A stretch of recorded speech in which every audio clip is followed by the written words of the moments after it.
கடகராசி கடகராசின்னு சொல்கிறதா இல்லை கஷ்டப்படுற ராசின்னு சொல்லலாம். எல்லாத்தையும் நம்பி நம்பி ஏமாற்றம் அடையக்கூடிய முதல் தர ராசி.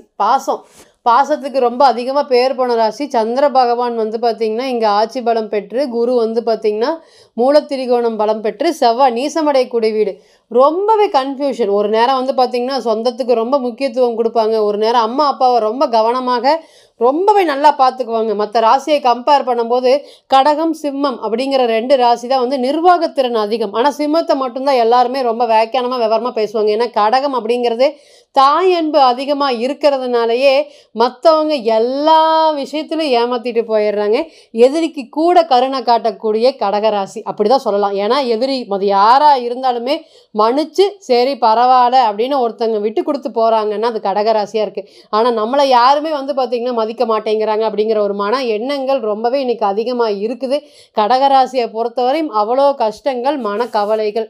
யார் யார் எல்லாமே இருக்கணும் அப்படின்னு நினச்சிருந்தாங்களோ அவங்க எல்லாருமே இவங்கள துச்சமாக தூக்கி எரிஞ்ச காலங்கள் இந்த கடந்த 2.5 வருஷம் இல்லைங்க, 5 வருஷமாக தான். ராசிக்கு 7 சனீஸ்வர பகவான் திக்பலம் பெற்றும் அதுதான் நிலமை. ராசிக்கு 8 அஷ்டம சனி இருந்தும் அதுதான் நிலமை. இன்றைக்கி கடவுளோடைய அனுகிரகம் மட்டும்தான் எனக்கு இருக்குது, அவர் தான் என்னை நல்லபடியாக வச்சுருக்காரு அப்படிங்கிற விஷயங்கள் இருந்தாலும் 1000 மனக்கவலைகள் உங்களுடைய ராசியை பொறுத்தவரை இருந்துகிட்டே இருக்குது. இன்றைக்கி பாருங்கள், ராசிக்கு 12ல் குரு போயிட்டார். ஒரு பிரச்சனை போனால் ஒரு பிரச்சனை வந்துடுது. பொருளாதாரம் சம்மந்தப்பட்ட பிரச்சனைகள் இல்லாமல் இருந்தது, மனக்கவலைகள் இருந்து இன்றைக்கி மனக்கவலை சரியாயிடுச்சு, பொருளாதார பிரச்சனைகள் வந்திருக்கு. இந்த எல்லா ஏமாற்றத்துக்கும் நான் தான் காரணம். எவ்வளோ உஷாராக இருந்தாலுமே நம்மளை ஏமாற்றிட்டு போயிடறாங்க. கடகத்தை பொறுத்தவரையும் சீக்கிரம் ஏமாற்றிடலாங்க. இந்த பாசம் அப்படிங்கிறத வச்சு கண்மூடித்தனமாக நம்பிக்கை அப்படிங்கிறத வந்து ஏற்படுத்திடுவாங்க. நம்மளை மாதிரியே மற்றவங்க இருப்பாங்க அப்படிங்கிற மாதிரி நிறைய எண்ணங்கள். கடகத்தை பொறுத்தவரையும் ஒன்று ரொம்ப மைனஸாக இருக்குது அப்படின்னா இந்த தாய் அன்பு, இந்த பாசம் வைக்கிறதுனால. அது ஆணாக இருக்கட்டும் பெண்ணாக இருக்கட்டும், காதல் அப்படிங்கிறது வந்துட்டால் இந்த கடகராசி மற்றும் கடகலக்னம் எவ்வளோ பிரச்சனைகள் வந்தாலுமே வந்து பார்த்திங்கன்னா, அதுவுமே ராசிநாதன் சந்திர பகவான் வந்து பார்த்திங்கன்னா ராசிக்கு 5ல் போயிட்டாருன்னா சொல்லவே தேவையில்லை. எவ்வளோ விஷயங்கள் இருந்தாலும் நான் கல்யாணம் பண்ணிக்கிறேங்க, எதாக இருந்தாலும் நான் பார்த்துக்கிறேங்க அப்படிங்கிறதுல ரொம்ப உறுதியோடு இருப்பாங்க. தான் விஷயத்தில் வந்து பார்த்திங்கன்னா ரொம்ப ஸ்ட்ரெயிட்டாக இருக்கிறது, அதே போல் ஸ்ட்ரெயிட் ஃபார்வர்டாக செயல்படுத்துறது, தன்னுடைய குடும்பத்தில் யாரோடைய தலையீடு இருக்கக்கூடாதுன்னு நினைக்கக்கூடிய ராசி. அது ஆணாக இருக்கட்டும் பெண்ணாக இருக்கட்டும் ரொம்பவே கெத்து அதிகமாக இருக்கக்கூடிய ராசி. எவ்வளவு வாழ்க்கையை ஜீரோவிலிருந்து ஆரம்பித்தாலும் இன்றைக்கி நான் ஓரளவுக்கு சமூகத்தில் ஒரு நல்ல பெயரும் புகழோடு இருக்கேன் அப்படின்னா அது முழுக்க முழுக்க அந்த குணத்தோடைய பண்புகள் இந்த ராசியில் என்றைக்குமே இருக்குங்க. அது வந்து மாறுமா அப்படின்னு கேட்டிங்கன்னா மாறாது. கோச்சார சனீஸ்வர பகவான், கோச்சார ராகு, கோச்சார கேதுவை பொறுத்து சில குணங்கள் மாறுமை தவிர்த்து நம்ம பிறந்த கால ஜாதகத்தில் கடகம் அப்படின்னாவே இதுதான் தாயன்பு. அப்போ எல்லா விஷயத்துலையுமே மறதி அப்படின்னு மறந்துடுவாங்க. அது நல்லது பண்ணுனா வந்து பார்த்திங்கன்னா ரொம்ப வருஷத்துக்கு ஞாபகம் வச்சுருப்பாங்க, கெட்டது பண்ணுன்னு டக்குன்னு மறந்துடுவாங்க. இந்த மறக்கிறதுனால யதார்த்தமாக பழகிறதுனாலேயே வாழ்க்கையில் 1000 பிரச்சனைகள். அஷ்டம சனி, அதே போல் ராசிக்கு 7 சனீஸ்வர பகவான் இருந்தார், இன்றைக்கி ராசிக்கு 9ஆம் இடத்துல இருக்கார். இந்த சூழ்நிலையில் குரு வந்து பார்த்திங்கன்னா ராசிக்கு 12ல் இருக்கார். இவ்வளோ கஷ்டத்தையும் கடந்து இந்த குரு சூரியன்கிற சிவராஜ யோகம் ராசிக்கு 12ல் அமைஞ்சிருக்கிறது. இந்த 16/6/2025 மேலே கடக ராசி மற்றும் கடக லக்னத்திற்கு இழந்ததை மீட்டெடுக்கக்கூடிய ஒரு காலம். ஏன்னா 2ஆம் அதிபதியாக சூரியன் வராரு. சில ராசிக்கு பொறுத்து தான் 2ஆம் அதிபதி ஒரே கிரகமாக வர்றார். மேஷத்தையெல்லாம் எடுத்து பார்த்துட்டிங்கன்னா 2, 7க்கு ஒரே அதிபதி வந்து பார்த்திங்கன்னா சுக்கிரன் வர்றார். ஆனால் மிதுனத்தை பொறுத்த வரையுமே 2ஆம் அதிபதி வந்து பார்த்திங்கன்னா சந்திரன், அதே போல் கடகத்தை பொறுத்தவரை 2ஆம் அதிபதி சூரியனாக வர்றார். அப்போ இந்த நேரத்தில் ராசிக்கு 12ல் வந்து இந்த கிரக சேர்க்கைகள் அமைஞ்சிருக்கு. இந்த குரு சூரியன்கிற சிவராஜ யோகம் அமைஞ்சு என்ன மாதிரியான பலன்களை கொடுக்குறது? 2ஆம் அதிபதி 12க்கு போகிறாருன்னு நினச்சி பொருளாதாரம் சம்மந்தப்பட்ட விஷயங்களில் பாதிக்குமே அப்படின்னு நினைக்கிறதா, இல்லை குழந்தைக்கான காரக கிரக குரு 12ல் போயிட்டார், குழந்தைகளை நினச்சி வருத்தப்படாத நாள் இருக்கா? ஆல்ரெடி சனீஸ்வர பகவான் எங்களை வந்து வாழ்க்கையை முன்னோக்கி கொண்டு போவார்னு பார்த்தா நான் பின்னோக்கி கொண்டு போயிட்டாருங்க. எந்த ஒரு விஷயத்துலையுமே ஏற்றமும் இல்லை, இறக்கம்தான் அதிகமாக இருக்குது. சரியாகுமா அப்படிங்கிற கவலைகள் தான் ரொம்ப அதிகமாக இருக்குது. நிச்சயமாக கடகராசியை பொறுத்தவரையும் சனீஸ்வர பகவான் ஒரு கெடுதலும் பண்ண மாட்டார். அவர் வந்து இப்போ இருக்கிற சூழ்நிலைகள் வந்து ரொம்பவே ஒரு சூப்பரான இடத்துல தான் இருக்கார். ராசிக்கு வந்து 9ஆம் இடத்துல இருக்கார், பாக்கிய ஸ்தானத்தில் இருக்கார். வீடு கொடுத்த குரு வந்து பார்த்திங்கன்னா பலமாக தான் இருக்கார்.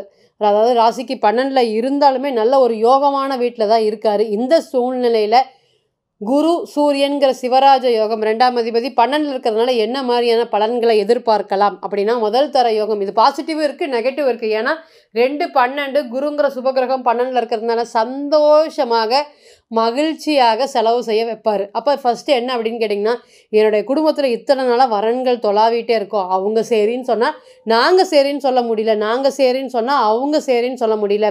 ஏதாவது ஒரு சூழ்நிலை காரணமாக வரன்கள் தட்டி தட்டி தட்டி போயிட்டே இருக்குது. இத்தனை நாள் இல்லாமல் இனி வரக்கூடிய காலங்களில் ஒரு நல்ல வரன் வருமா, அந்த வரனாக நாங்கள் செலவு பண்ணுறதுக்கு கடன் வாங்கியாச்சும் செலவு பண்ணுறதுக்கு தயாராக இருக்கோம், மகிழ்ச்சியாக சந்தோஷமாக செலவு பண்ணக்கூடிய நேரமாக இருக்குமா. 12ல் ஒரு பலம் பெற்ற கிரகம் இருந்தாலுமே நம்ம செலவு செய்கிறது வந்து பார்த்திங்கன்னா சந்தோஷமாக செய்யக்கூடிய காலமாக இருக்கும். அப்போ இந்த நேரம் 12ஆம் இடத்துல ஒரு சுபகிரகம் இருக்கிறனால சந்தோஷமாக செலவு பண்ணக்கூடிய ஒரு நேரம் வந்துருச்சு. அது வந்து பார்த்திங்கன்னா முதல் தர யோகமாக கடகத்தை பொறுத்தவரையும் திருமணம் சம்மந்தப்பட்ட விஷயங்கள் அனைத்துக்குமே டிக் போட்டு வச்சுக்கலாம். ரொம்ப வருஷமாக நாங்கள் தொலைவிட்டுருக்கோம், பொண்ணு தொலைவிட்டுருக்கோம், மாப்பிள்ளை தொலைவிட்டுருக்கோம், அங்கே போகிறோம் கிடைக்க மாட்டேங்குது, ஏதோ ஒன்று யாரோ ஒன்று எங்களை குறை சொல்லிடுறாங்க, அதனாலேயே நிறைய வரன்கள் வந்து பார்த்திங்கன்னா தள்ளி போயிடுது. கிட்டத்தட்ட 27, 28, 29 நெருங்குறவங்களுக்குஎல்லாமே ரொம்ப பயமான ஒரு சூழ்நிலைகள் இருக்கும். அதுவும் பாருங்கள், ராசியிலே வந்து செவ்வாய் நீசமான பிறந்த கால ஜாதகமெல்லாம் எழுதி வச்சுக்கலாம். ஒவ்வொரு நாளும் கடக்கிறத வந்து ரொம்ப பயமாக கடந்துட்டுருக்குறாங்க. திருமணம் எப்போ ஆகும், ஓகே ஆகாது அப்படிங்கிற கவலைகள் ரொம்பவே அதிகமாக இருக்குது. அந்த மாதிரி இருக்கக்கூடிய நபர்கள் அனைவருக்குமே இனி வரக்கூடிய கோச்சார காலங்கள் திருமணம் சம்பந்தப்பட்ட சுப நிகழ்ச்சிகளை அதிகம் ஏற்படுத்தி கொடுக்கக்கூடிய காலமாக இருக்கும். அதே போல் வீடு கட்டிகிட்டு இருக்கிறோம், முடிக்கவே முடியலைங்க எங்களால். எந்த சூழ்நிலையும் வந்து பார்த்திங்கன்னா, நான் வந்து வீடு ஆரம்பிக்கும் போதிலிருந்தே எனக்கு பிரச்சனைகள் தான். நிறையா கட்ட வேணாம்னு சொன்னாங்க, இருந்தாலுமே நான் வீடு கட்டுறதுக்கு முயற்சி பண்ணிகிட்டே இருக்கிறேன். என்னுடைய பேரில் ஏதாவது ஒரு டாக்குமெண்ட், ஒரு நிலம் சம்மந்தப்பட்ட விஷயங்கள் அனைத்துக்குமே இது சப்போர்ட் பண்ணுமா, என்னோடய பேரில் குறைஞ்சது ஒரு வீடாவது வாங்கணுங்க, அதுதாங்க என்னுடைய கனவு. வாடகை வீட்டில் இருந்து இருந்து இருந்து சடைஞ்சே போச்சு எங்களுக்கு.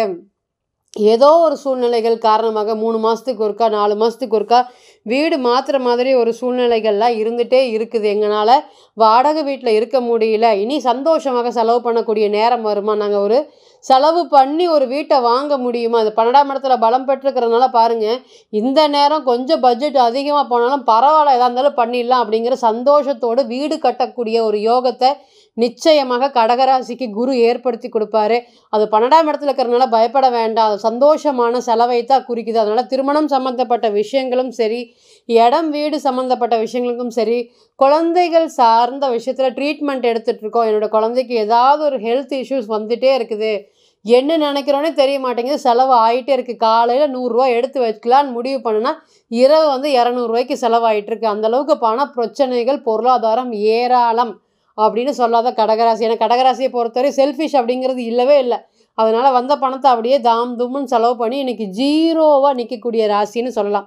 இனி பணம் பொருளாதாரம் சம்மந்தப்பட்ட விஷயத்தில் வந்து பார்த்திங்கன்னா பேச்சுவார்த்தை எல்லாமே நல்லா இருக்கும். பொருளாதாரம் சார்ந்த உதவிகள் பிறரிடம் கிடைக்க வேண்டிய சூழ்நிலைகளை கொடுக்குமா அப்படின்னு கேட்டிங்கன்னா எஸ், நிதாசீனமாக கண்டிப்பாக வந்து பார்த்திங்கன்னா இதுக்கு முன்னாடி இருந்ததை விட உஷாராக பிழைச்சிக்கோங்க அப்படிங்கிற ஒரு வாழ்க்கை பாடத்தை குரு பகவான் உங்களுக்கு அள்ளி கொடுத்துட்டு போயிருக்காரு. இன்றைக்கே வந்து கடவுள் நான் தான் வந்துட்டேன்னு சொன்னாலும் கடகராசியை பொறுத்தவரை நம்ப மாட்டாங்க. அந்த அளவுக்கு வந்து பார்த்திங்கன்னா ஒரு மன பலத்தை தைரியத்தை ஏற்படுத்தி கொடுத்துட்ருக்காரு. இனி வரக்கூடிய சூழ்நிலைகளுமே வந்து பார்த்திங்கன்னா கடகத்தை பொறுத்தவரையும் குருவோடைய கோச்சாரம் சரி, சனீஸ்வர பகவானுடைய கோச்சாரம் சரி சூப்பராக இருக்குது. ராகுவோடைய கோச்சாரம் மட்டுமே தான் கொஞ்சம் பலவீனமாக இருக்குது. முயற்சி ஸ்தானத்தில் கேது பகவான் இருந்தவர் 2ஆம் இடத்தை நோக்கி போகிறார். அதனால் வருமானத்தில் சின்ன சின்ன தடைகள் இருந்தாலுமே பணம் கொடுக்கல தான் பெரிய பிரச்சனையில் கடகம் மாட்டிக்கிச்சிங்க. எல்லா காலங்களுமே வந்து இதே மாதிரி இருக்கும்னு நினச்சி நம்பிக்கையாக பணம் கொடுத்தவங்க அனைவருமே இன்றைக்கி திரும்பி யூடர்ன் அடித்ததை பார்க்கலாம். இன்றைக்கி நீங்கள் பணம் கேட்டு அவங்கள பண்ணுறீங்க, அவங்க என்னமோ பிஸியாக இருக்கிற மாதிரி உங்களுக்கு பணம் தராமல் பொருளாதாரம் சம்மந்தப்பட்ட இழப்பீடுகளை அதிகமாக சந்திருக்கிறீங்க. இனி வரக்கூடிய காலங்களில் அது எல்லாமே மாறப்போகுது. பணம் சார்ந்த பிரச்சனைகள் எல்லாமே படிப்படியாக குறைய போகுது அப்படிங்கிறதுல எந்த ஒரு மாற்றமும் இல்லை. இப்போ நீங்கள் கேட்டு வந்துட்டு இருந்த அனைத்துமே கோச்சார பலன்கள் தான். 40லிருந்து 60% மட்டுமே பொருந்தும். இன்றைக்கி ஒரு கிரகம் ஒரு நட்சத்திரத்தை பயணிக்கும். பிறந்த கால ஜாதகம் மட்டுமே 100%. கோச்சாரம் அப்படிங்கிறது 40லிருந்து 60% மட்டுமே பொருந்தும். தனிப்பட்ட ஜாதகத்தை நம்ம எடுத்து தசா புத்தி நடப்பு அந்தரம் கணிக்கும் போது கிரகம் பெற்ற பலம் பலவீனம் அடிப்படையில் பலன்கள் நிச்சயமாக கூடவோ குறையவோ செய்யுங்கிறது எந்த ஒரு மாற்றமும் இல்லை. அதனால் தனிப்பட்ட ஜாதகம் மட்டுமே 100% பலன்களை தீர்மானிக்கிறது. தனிப்பட்ட ஜாதகத்தை நீங்கள் ஆலோசனை பண்ண விருப்பப்பட்டால் கீழே இருக்கக்கூடிய நம்பருக்கு கான்டாக்ட் பண்ணுங்கள். நான் வணங்கக்கூடிய நரசிம்மர் உங்கள் எல்லோருக்குமே நல்ல வளமான வாழ்க்கையை ஏற்படுத்தி தர நான் நிச்சயமாக பிரார்த்தனை பண்ணிக்கிறேன். மீண்டும் ஒரு பதிவில் உங்களெல்லாம் சந்திக்கும் வரை உங்களிடமிருந்து விடைபெறுவது உங்கள் அஸ்ட்ரோ புவனேஸ்வரி. நன்றி, வணக்கம்.